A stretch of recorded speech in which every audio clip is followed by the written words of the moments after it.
Bonjour, aujourd'hui on va continuer avec l'enchaînement qu'on a vu pour l'ébranlement, la vidéo précédente. Donc on a parlé de l'ébranlement transversal, longitudinal, et ici aussi on a parlé de la célérité de l'ébranlement, les propriétés du milieu, et la célérité dépend des propriétés, des caractéristiques du milieu de propagation. Donc aujourd'hui on va passer au phénomène, ce qu'on appelle l'onde. Alors, imaginez qu'on va, qu'on va jeter à chaque fois une pierre dans des intervalles de temps égaux. Donc, vous allez voir des cercles qui naissent tout autour de ce point d'impact et les cercles, à chaque fois, ils naissent vers les bords de cuve à onde ou vers les bords de la nappe d'eau qui est ouverte. Donc, la naissance de l'ébranlement, elle est continue, son existence, elle est continue, et les successifs, donc, on parle d'une onde progressive car le milieu, elle est ouvert. Donc, l'onde, voilà définition, une onde est le phénomène résultant de la propagation d'une succession d'ébranlements dans un milieu donné. Si le milieu il est ouvert, il est infini, il n'y a pas de retour de l'onde, on dit que l'onde elle est progressive. Maintenant, on va passer à étudier l'onde dans le cas d'une corde tendue. Donc, on va passer aux ondes progressives le long d'une corde entretenue par une source d'onde. Donc, le dispositif, je vais le présenter ici, c'est un vibreur, et vous avez la corde.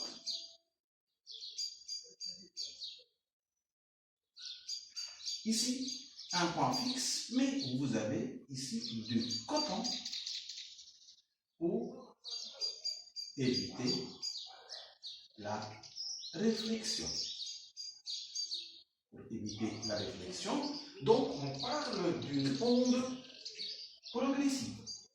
Il n'y a pas retour de l'onde, l'énergie qui sort du vibreur, elle se déplace le long de la corde et elle sera absorbée ici, donc son retour, donc l'onde, elle finit dans ce coton. Alors le milieu, il est ouvert. Maintenant, qu'est-ce qu'on va voir en lumière ordinaire? On va voir l'onde sous forme, la corde sous forme d'une bande floue. Alors, en lumière ordinaire,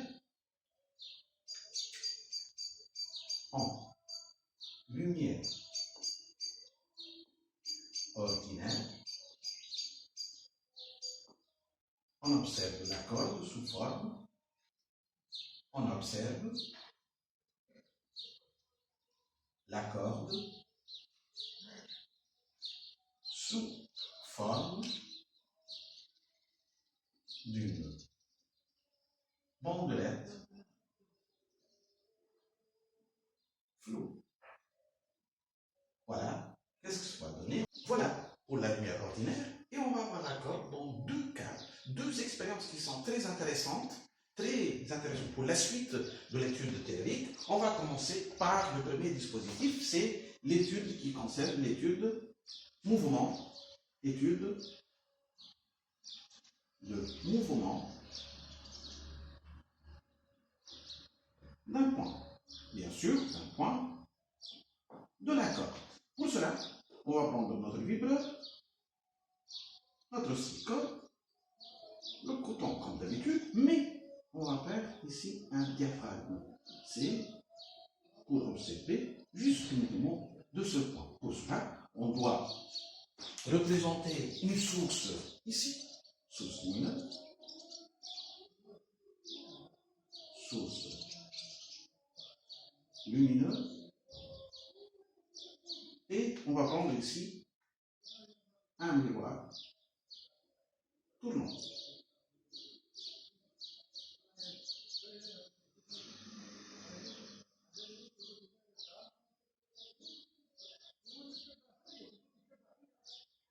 Voilà, voilà, ici, miroir tournant.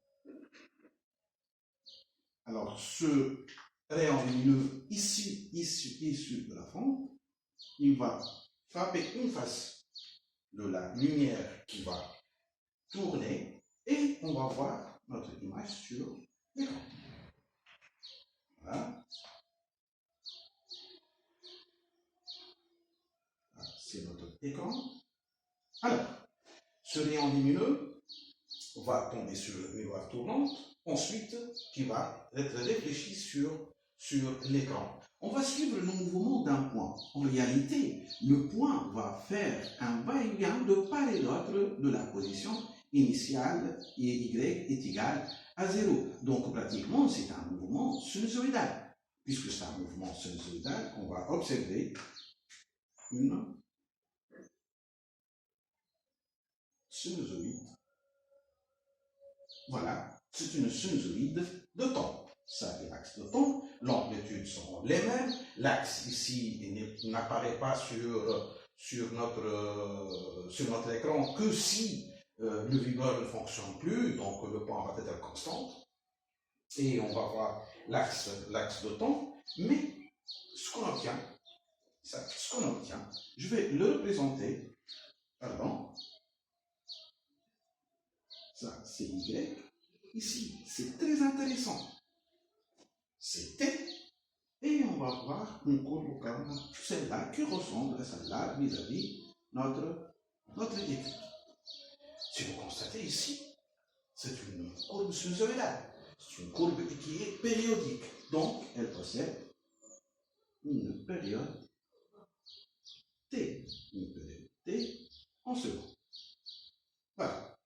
Et pour cette partie, on a connu que le mouvement d'un point de la corde, c'est un mouvement sinusoïdal, de part et d'autre d'une position y égale 0, l'amplitude constante, et le point va faire un va-et-vient. On va voir le phénomène lorsqu'on veut observer toute la corde. Donc pour cela, on va passer à une autre étude, puisque le mouvement est rapide.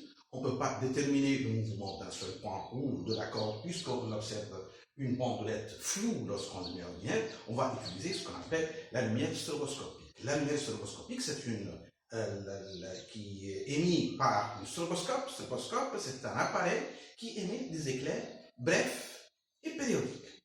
Donc, des éclairs brefs et périodiques. Ce qu'on veut faire l'étude, c'est stroboscopie. Stroboscopie. Donc, dans la stroboscopie, on va voir plusieurs cas. On va prendre et imaginer que la salle est obscure et je vais faire un mouvement qui est sinusoïdal de ma main de haut vers le bas. Voilà, comme si vous voulez, à un point que se déplace d'un mouvement sinusoïdal. Et maintenant, imaginez la salle est obscure et je vais ouvrir et fermer l'interrupteur que si ma main existe ici. Donc, ma main, elle fait un mouvement de va-et-vient, elle est éclairée ici, ensuite mouvement et va-et-vient, elle est éclairée ici, ensuite mouvement et va-et-vient. Donc, on va imaginer que ma main est fixe dans cette position, car on ne voit pas l'autre partie, la salle, elle est obscure. Donc, imaginez que plusieurs fois, on va voir ma main dans cette position, on va imaginer que ma main, elle est immobile ici. Voilà ce qu'on appelle l'immobilité apparente. Imaginez que vous avez, ma main va faire un mouvement sinusoïdal de période t est égal à 2 secondes. Donc, si on ouvre et on ferme l'interrupteur, la lumière à t chaque 2 secondes, on va observer qu'on main elle est ici. Et si vous allez voir, on va voir le même phénomène, mais l'ouverture et la fermeture de l'interrupteur sera en 4 secondes. Dans 4 secondes. Donc, toujours, on va voir, on a ici, si en 6 secondes, si en 8 secondes, 10 secondes, et ainsi de suite, 6, c'est-à-dire la période des éclairs de l'interrupteur est un multiple de la période de mouvement, on va voir la main dans la même position. C'est l'immobilité apparente. Donc, immobilité.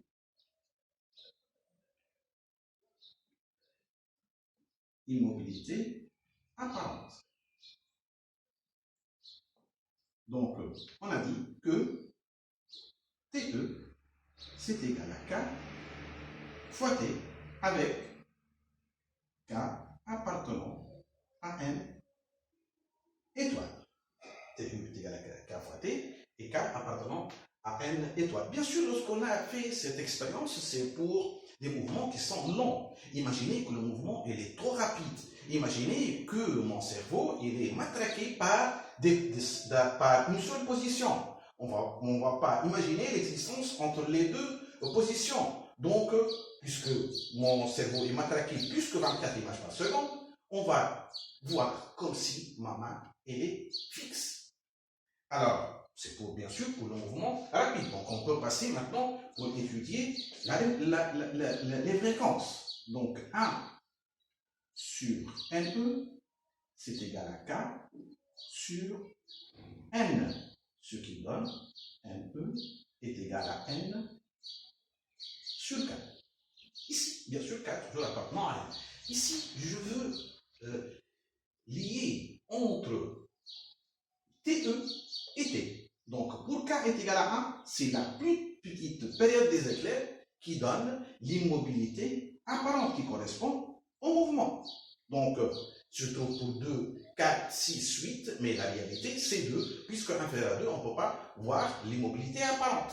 De même, pour K est égal à 1, on va constater que NE est égal à N sur K.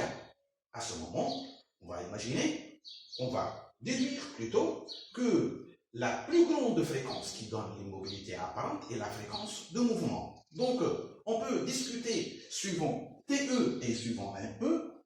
Donc, la période de mouvement est pour la petite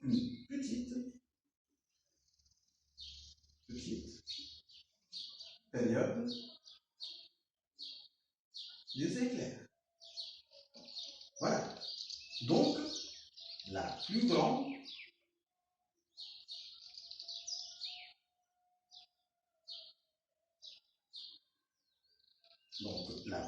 fréquence des éclairs. À ce moment, on va observer aussi une sinusoïde, ici Y et ici X, et cette sinusoïde, une sinusoïde, on l'appelle, voilà. Donc, c'est l'axe des X, ici l'axe des Y, ici T et ici Y. Ici, on va appeler sinusoïde de temps.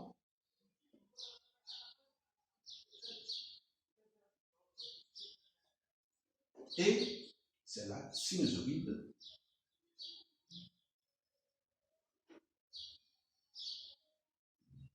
des espaces. Sinusoïde de temps, sinusoïde des espaces, tous deux, ils sont périodiques. C'est la période de temps. Et ici, vous avez période. C'est une distance, puisque c'est x.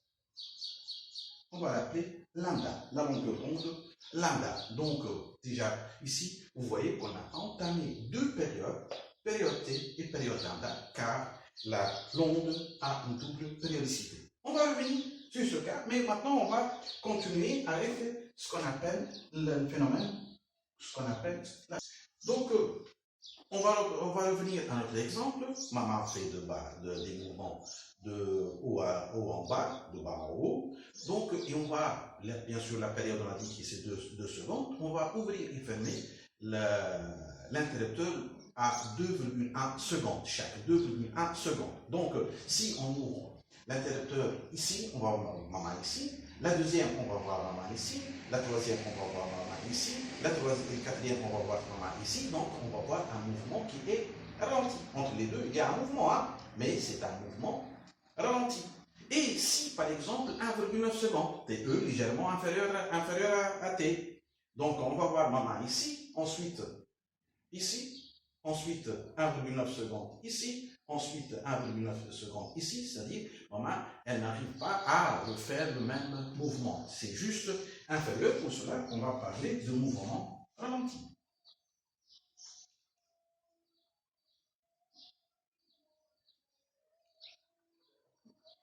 Mouvement ralenti, on a deux cas.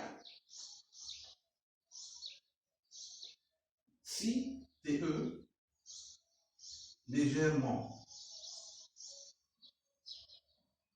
inférieur TE à T,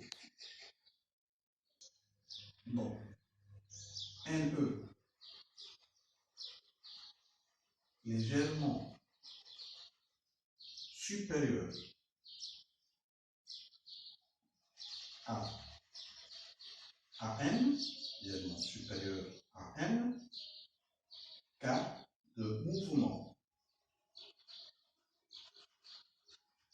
ralenti,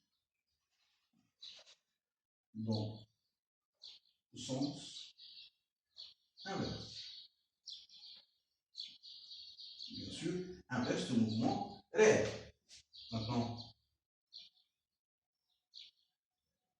si TE est légèrement supérieur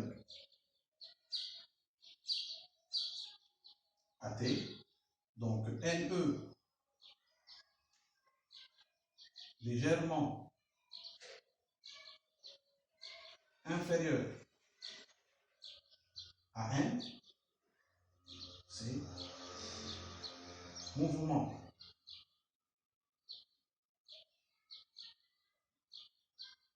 ralenti dans le sens réel. Voilà. On a dit on va revenir à ces deux périodes. Donc on a dit que l'onde a une double périodicité, périodicité temporelle T et périodicité spatiale lambda. On va lier ces deux périodicités. C'est la période lambda, c'est égal T fois V. Donc TV, c'est la période spatiale égale la période temporelle fois la célérité de propagation de l'onde. Par définition, on va dire que la longueur d'un lambda est la distance parcourue par l'onde pendant une période temporelle T. Voilà, dans cette vidéo, on a complété cette partie, on a complété l'étude théorique, l'étude plutôt expérimentale de l'onde entretenue qui se propage le long d'une corde tendue. Et la prochaine fois, on va entamer la partie théorique et on va entamer les équations horaires et les équations aussi des espaces. On va déterminer le domaine de définition de l'équation x en fonction du temps. On va déterminer le domaine de définition de y en fonction du temps. Juste peut-être, je vais lancer parler la prochaine fois de xf. Le front d'onde, c'est le premier ébranlement qui apparaît à partir de la source et comment ce premier ébranlement progresse le long de la corde. Voilà, je vous dis maintenant au revoir et à la prochaine vidéo.